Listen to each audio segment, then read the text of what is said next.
Welcome to the world of Roblox. In this tutorial, we'll show you how to chat with friends while you play. First, log into Roblox and navigate to your friends list. Make sure you have friends added. Once you're in a game, find your friend in the game space. You can see them on your map.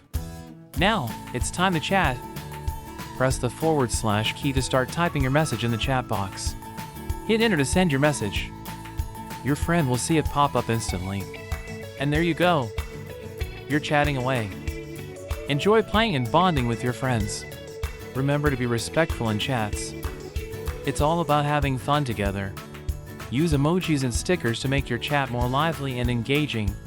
If you can't see your friend, check your privacy settings to ensure they're allowed to join. Always feel free to ask for help. The Roblox community is friendly and supportive. Now, go ahead and start chatting. Explore new games together and enhance your fun. Thanks for watching, and happy gaming! Connect with your friends and make unforgettable memories.